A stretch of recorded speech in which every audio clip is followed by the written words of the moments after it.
Bang, kalau nggak ada bocor kan freon nggak berkurang. Nah itu freon ada masa pakai usia pemakaian kah? Per 1 tahun, 2 tahun, 3 tahun.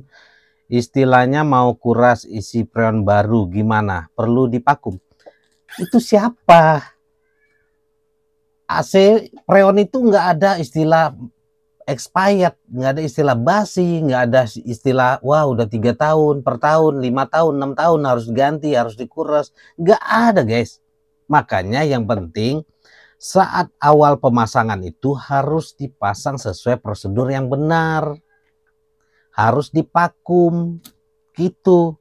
Nah vakum ini penting agar oli kompresornya nggak rusak. Kalau oli kompresornya aman karena dipakum awet, ya udah nggak perlu diganti-ganti.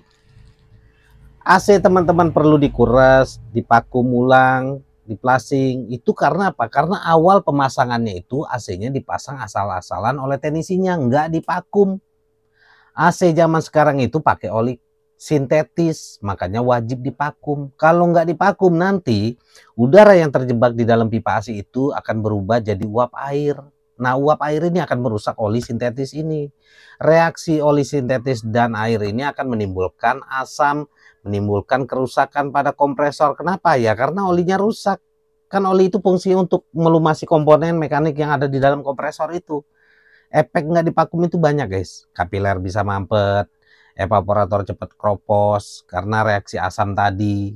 Nah kalau AC lo nggak dipakum, iya itu kalau teknisi, wah ini harus dikuras nih, harus ganti freon nih. Ya itu karena olinya rusak. Kalau di awal dipasang sesuai prosedur yang benar nih ya, ikutin semua petunjuk yang ada di buku manual itu, buku petunjuk pemakaian, buku petunjuk pemasangan, ikutin. Kalau teman-teman beli AC baru kan ada buku petunjuknya, makanya jangan malas baca.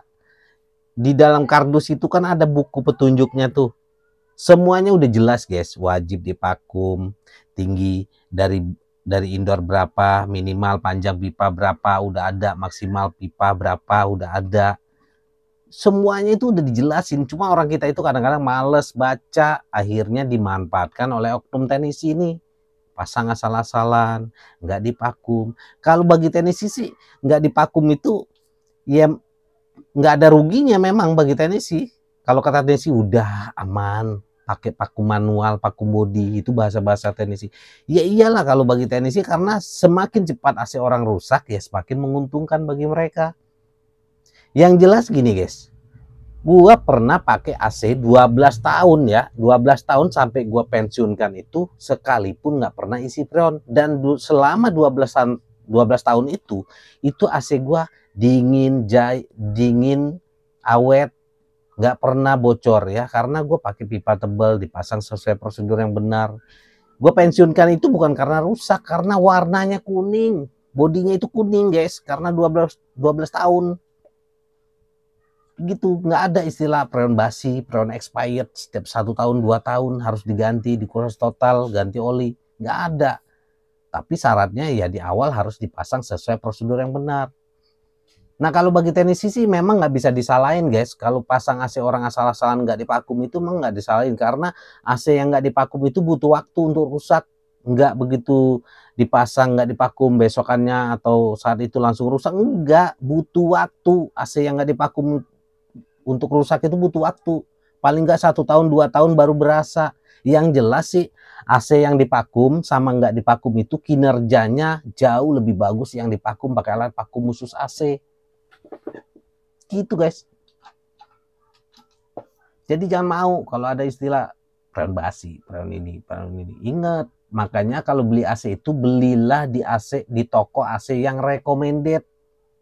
Usahakan beli AC terima beres tapi di toko yang bagus. Kalau di Jakarta nih toko Selka atau di Panasonic official store-nya langsung. Mereka menyediakan semua Panasonic tuh. Mulai dari AC-nya, material pendukung pipa kabelnya, sampai ke teknisinya dijamin dipasang sesuai prosedur yang benar. Selka juga sama, recommended tuh. Nah, teman-teman ini kesalahannya kebanyakan gini, beli AC unit only, terus material pendukung pipa kabel beli dari teknisi. Nah kalau dari teknisi, biasanya teknisi itu pakai pipa yang tipis, pipa yang kurang bagus. Ya walaupun nggak semua, tapi kebanyakan seperti itu. Terus dipasang asal-asalan, apalagi panggil teknisi freelance yang nggak jelas dengan harga murah, berharap untung malah buntung. Gitu ya. Nah kalau untuk teman-teman yang di luar Jabodetabek, kalau beli AC Panasonic ya bisa menghubungi service center Panasonic yang ada di kota teman-teman. Minta rekomendasi teknisi yang bagus. Mereka tahu service center itu yang mana yang bagus, nanti direkomendasiin. Gitu caranya guys.